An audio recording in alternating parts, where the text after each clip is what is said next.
poder das pontas, e depois eu comento sobre a nuvem, tá? Primeira coisa, ó, eu tenho um cara, né, condutor carregado. Quando a gente calculou ali da esfera, ela é homogênea, né? Ela é simétrica em todas as posições dela. Então, qualquer parte que você pegar vai ter ali basicamente a mesma área, né?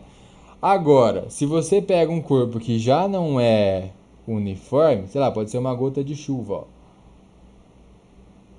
Essa gota ficou muito torta. Vou fazer outra. Pronto.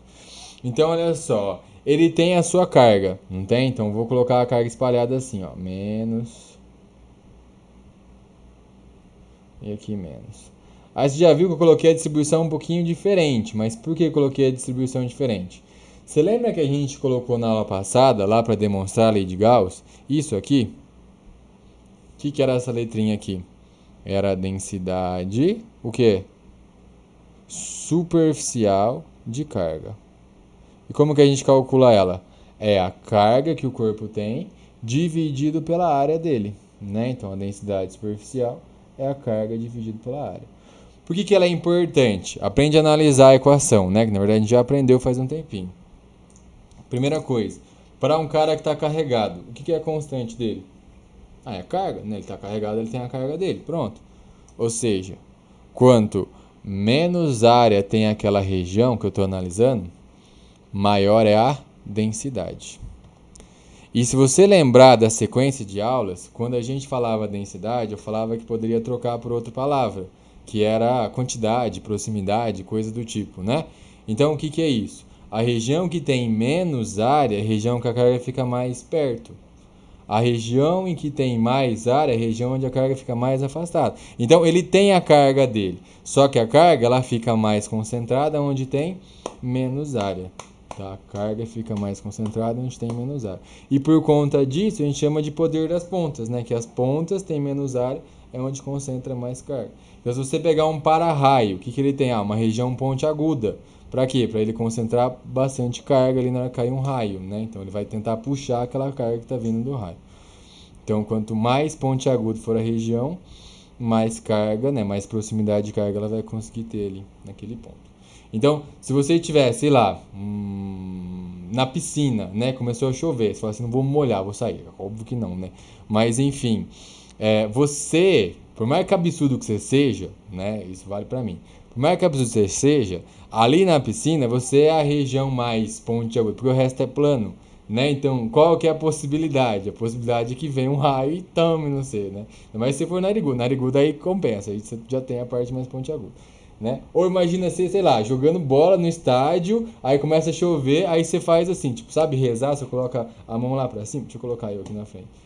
Aí você faz assim, né? Você coloca assim a mão lá pra cima, aí você faz uma região pontiaguda. Aí você tá falando assim, ô Deus, manda um raio aqui pra mim. Aí já era. Aí mandou uma vez só.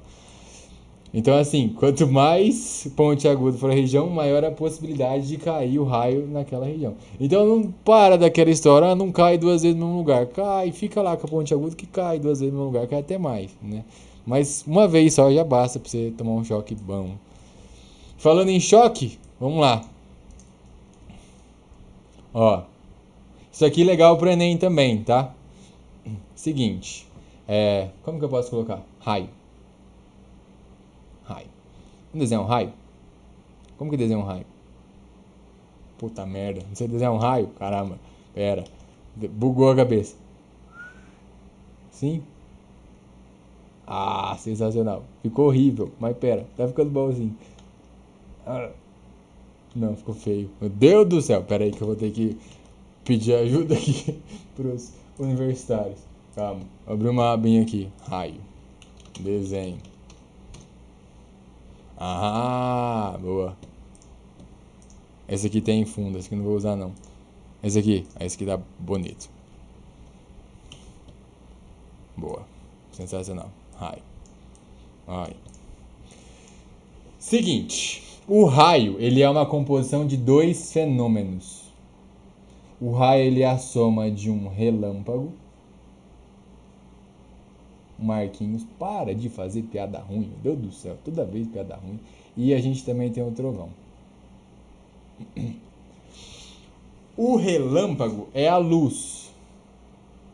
E o trovão é o som, né? Que a gente já teve isso também, mas vamos lá, lembrando. Quem tem mais velocidade? Luz ou som? Ah, mas muito, assim demais. Muito. A luz, né? Então você enxerga primeiro o clarão, aí você conta um tempinho ali, aí você vai ouvir o som, né? Você vai ouvir o trovão. Não é que cai o outro. Aí você fala assim, meu Deus, olha o tanto de raio que tá caindo. É o mesmo, né? Você teve um tempo ali para chegar até seu ouvido. Então você vê primeiro, aí depois ele vai chegar até o seu ouvido, né? Porque a luz propaga com muito mais velocidade que o som. Lembra os valores? A luz é 3, 10 a 8, né? O som é 340, dá 3, 10 ao quadrado, dá 10 a sexta diferença, 1 milhão de vezes maior, então dá bastante diferença. Tanto é que tem exercício de cinemática que fala para você calcular a distância que você tá da onde caiu o raio. O que você faz? Você pega ali o intervalo de tempo de você ver e você ouvir, que é o tempo que o som demorou. Aí você vai usar a velocidade do som daí, né, para você calcular. A luz é basicamente instantânea, né? Então você até despreza aquele tempinho da luz chegar até o seu olho. Beleza, lembra que a luz dá 7 voltas na Terra em 1 segundo, né? Então, assim, para chegar até o seu olho é 2 milisegundos, né? 2 milisegundos é muito ainda, é bem menos de 2 milisegundos. Mas, enfim, por que acontece o raio? Então, olha só, ó, a gente tem ali a formação de algumas nuvens, né? Aí aqui a geografia já fala mais, então você tem ali a água e tal, que evaporou, depois vai condensar, enfim. Aí você tem o solo, né?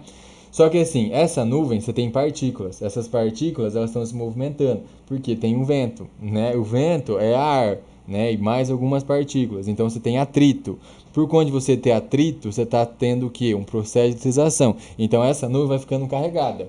Tá? Aí ela pode ficar carregada positivamente e negativamente. Aí você tem raio que vai de cima para baixo, aí vai de braço para cima. De qualquer jeito, você vai ter raio. Vou colocar aqui é mais, tá? Então você tem aqui a nuvem foi se eletrizando, ela foi ficando carregada positivamente. Lá na geografia tem um nome para essa nuvem aqui, acho que é cúmulos nimbus, sei lá, mas também é um nome estranho, nome de índio. Enfim, ela vai se carregando, ela vai se carregando, ela vai se carregando. Isso mesmo, obrigado. É cúmulos nimbus ou cúmulos nimbus? Sei lá, é alguma coisa assim. Acho que é nimbus.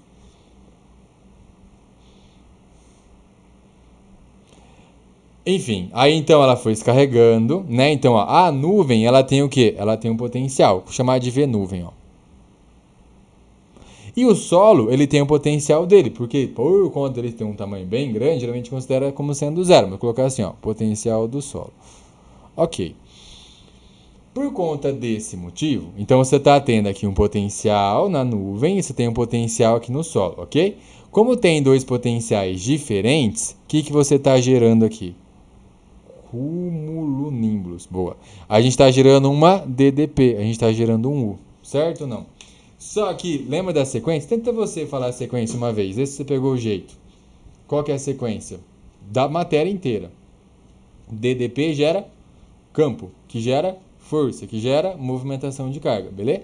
Então, ó, aqui vai ter um campo elétrico. No meu caso, no meu desenho, como ele tem mais e aqui embaixo eu tem menos potencial, o meu campo elétrico ele vai ser de cima para baixo. Ó.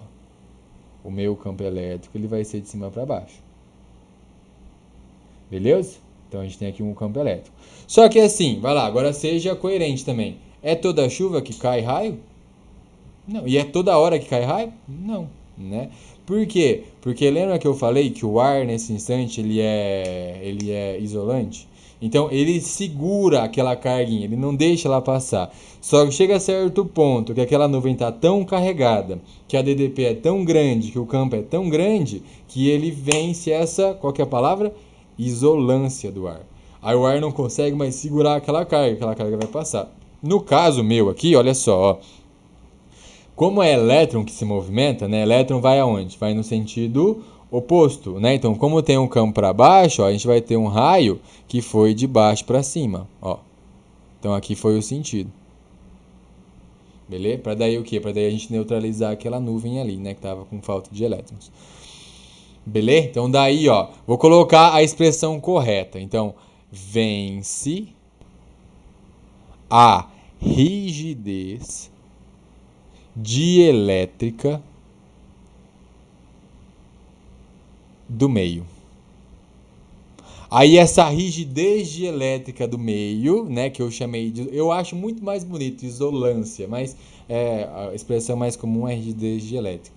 Aí você vence essa rigidez, aí o ar passa a ser condutor, aí você consegue ter esse raio passando. Isso, Luana, exatamente esse nome aí. Dielétrica é de isolante, né? É o tanto que o isolante consegue segurar para a carga não passar. Que eu, né, palavra minha, eu chamo de isolância. Beleza? Aí aconteceu o raio, que é o relâmpago e o trovão. Fechou? Nós.